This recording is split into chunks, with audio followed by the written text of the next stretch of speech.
Hello, and welcome to Baker University in GRAD 510, Organizational Teams and Effective Leadership. My name is Allison Betzold, and I will lead you through this first course of your graduate program. So this week, we're going to get to know Baker University, get to know the course objectives, get to know you in the forums, educational philosophy and practices, educational policies and procedures, your graduate education survival kit, and the syllabus that I'll go through and just briefly. So first, getting to know Baker University. Baker is the first college in Kansas, founded in 1858. We're a private Methodist university based in Baldwin City. Baldwin City houses our College of Arts and Sciences school that houses the 18 to 22-year-old traditional students that live on campus. We also have the School of Professional and Graduate Studies. That's you guys. It's our working adult professionals that go to school online and on ground. We were founded in 1975. SPGS has a few campuses: Overland Park, Topeka, Wichita, and we also have the School of Nursing that's at Stormont Vale in Topeka, Kansas. In Missouri, we've got North Kansas City and Lee's Summit. And we also have online, just like you guys. So getting to know a little bit about me. I got my bachelor's in hotel and restaurant management at K-State. I got my master's in business administration with a concentration in human resources at Baker University.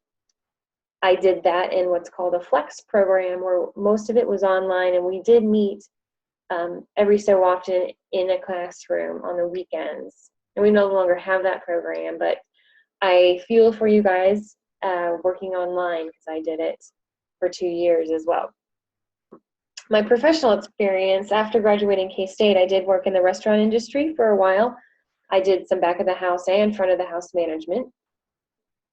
And then I went to Baker University, and I've been doing assessment management and then the lead faculty for orientation courses. So these course objectives. So we're going to use this course to utilize the Baker web resources, including the student portal, Moodle, Baker website, and the Collins Library and email. We're going to learn about policies and procedures and where to find them. We're going to do a lot of writing, writing about principles, the concepts, standards to produce logical, coherent, and well-structured writing.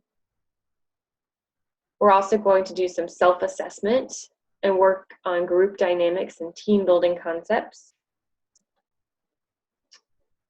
And we're going to use the Collins Library a lot. So we're going to select, evaluate resource materials, incorporate them correctly into written and verbal assignments. So SPGS's educational philosophy and practice, based on 2 critical learning objectives. One, that it's self-directed learning. What that means is you are taking on your learning actively.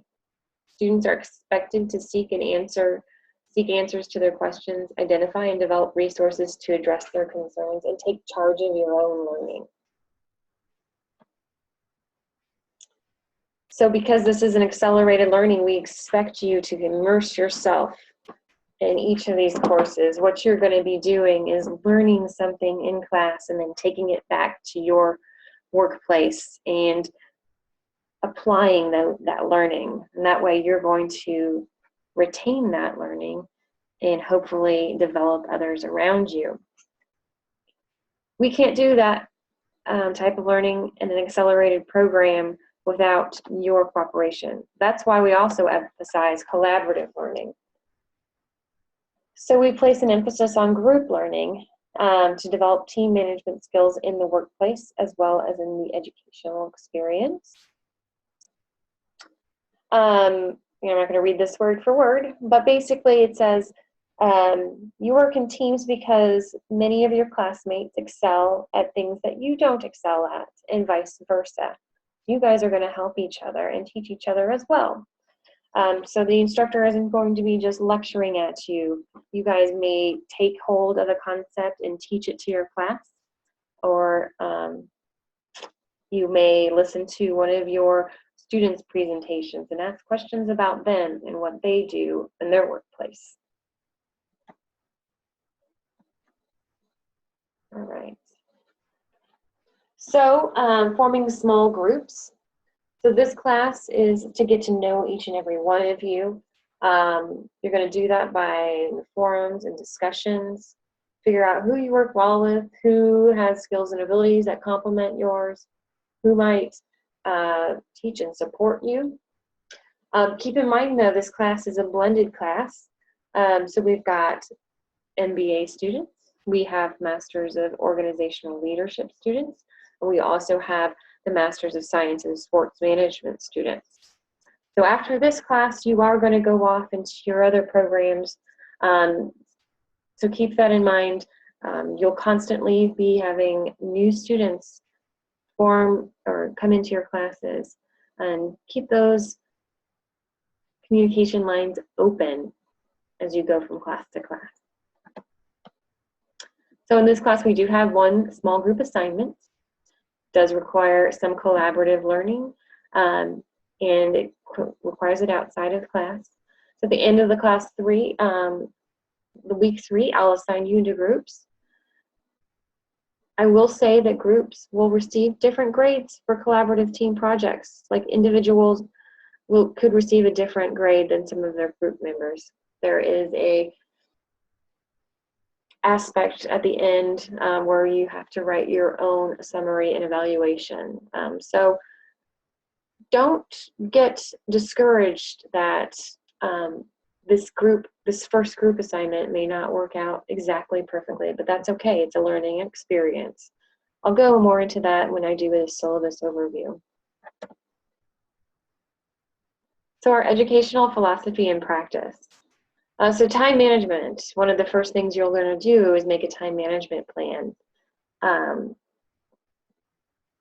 Graduate students find themselves overwhelmed at first, but after you do your time management plan, I think you'll find these pockets of time that you have. So in a 3 credit-hour course, you're going to spend approximately 120 hours over 7 weeks approximately. So it's about 17 hours a week. It's not a set equation. Some classes might take longer for you. Some classes might be less. It's just based on your skill set, but that's an approximation of how you have to get things done. So in your time management plan, these are the things that you're going to want to go over. How are you going to carve out this time? You may want to develop a matrix or an estimate of how much time you have in a week. There's a 24-hour schedule posted in the resources. Use that to figure out what those little pockets of time are. So what if you don't do all this stuff? You could get through the program with minimum effort. You don't need to meet in the groups or read books or do anything new. As long as you contribute what you know and get the pieces of paper at the end, who cares, right? Well, shortcuts to these objectives are at your own peril. What happens if you rush through during the minimum to get your diploma? There's other people in the employment market. Are you looking for a job or a promotion? What's the difference between you and your piece of paper and somebody else that has the knowledge and skills and abilities that they learned in this class or in this program because they have applied themselves? All right. So pursuing a degree is a challenge. Make this as convenient for you as possible, having this online, but convenient and sensitive to adult learning isn't the same as easy. So you will have an adjustment period. This will seem overwhelming to you at first, but you can get through this. So your graduation requirements, these are just a few. You're going to talk to your advisor about all of them. but you need to successfully complete the specific graduate curriculum to your program, a 3.0 overall GPA with no more than one course completed with a C, the completion of all coursework within 6 years of the date of initial enrollment, payment and tuition and fees, and approval by the faculty. So this presentation doesn't replace any information included in the catalog and student handbook. You are expected to know this. In other words, just because I don't say it doesn't mean it isn't there. So you're still bound to it. So read this stuff yourself. So I'm going to go over a little bit of the policies and procedures. You are going to take a quiz on this at the end of the class. This PowerPoint goes over a few of them, but you'll find most of the answers in the catalog. So attendance. If you miss in an online class, you have to complete 2 significant activities. That may be participating in the forums or submitting an assignment or a combination thereof, but just simply logging in doesn't count. Under no circumstances may a student miss more than 30% of the course. This is a university policy and not at the discretion of the faculty member. So in a 7-week course, you can miss 2 weeks, and that's it. This doesn't apply to you.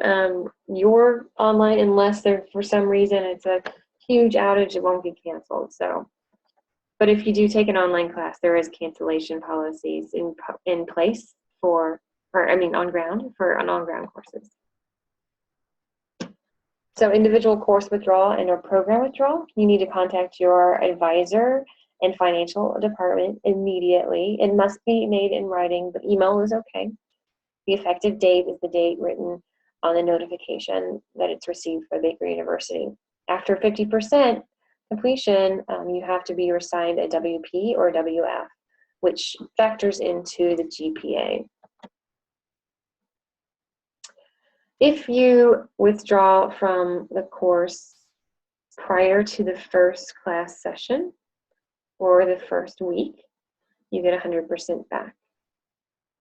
The second week, you get a 90% refund. After the second week, you have no refund. Okay, after that, so moving on to our graduate program survival kit. So don't limit yourself to Internet Explorer. Firefox is easiest to work with Moodle. I would suggest you download that. Also, there's Chrome as well. That works fairly well. Internet Explorer, however, does work best with the student portal. So if you ever have any issues with any of the tools, try changing your browser. Sometimes that helps. So the portal gives you access to Moodle, your Baker email account, your grades, your financial information, attendance information, assessment tools like the end of course surveys, and other things. Go to your portal, you go to bakeru.edu, current students, and click on my portal. And you're given you the login information given you by the IT help desk. That should have come in an email prior to this class.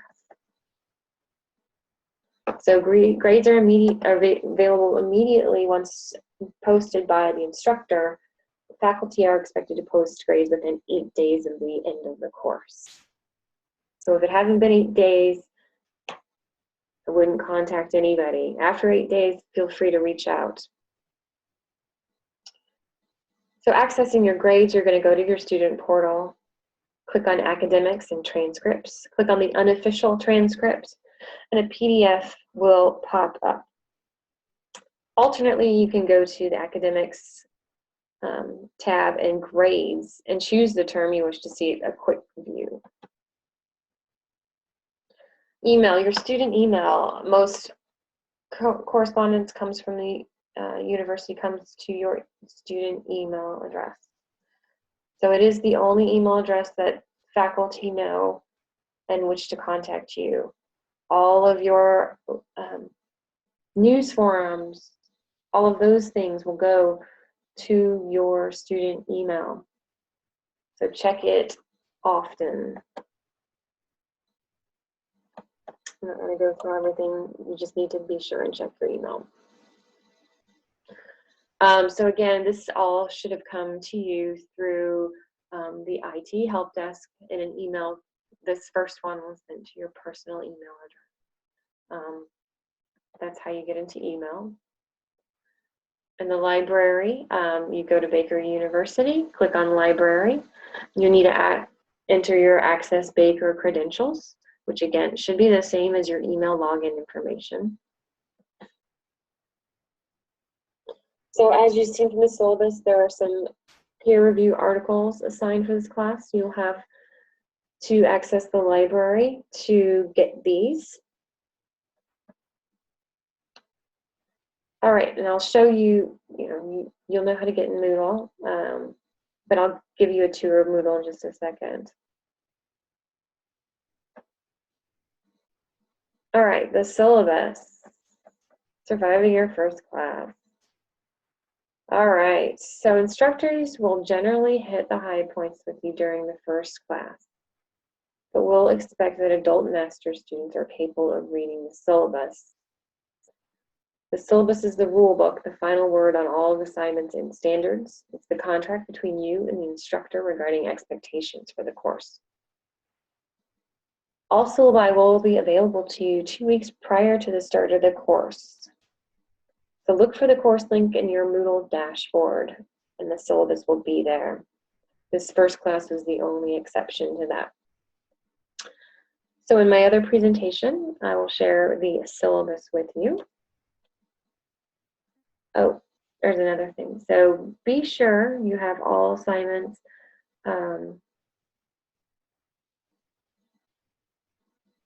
that you know all of assignments due that first week, because sometimes you do have some reading prior to the start of the course. All right, so next week we are going to be focusing on research and analysis methods and how to find what you need and understand and explain it. Until then, thanks so much.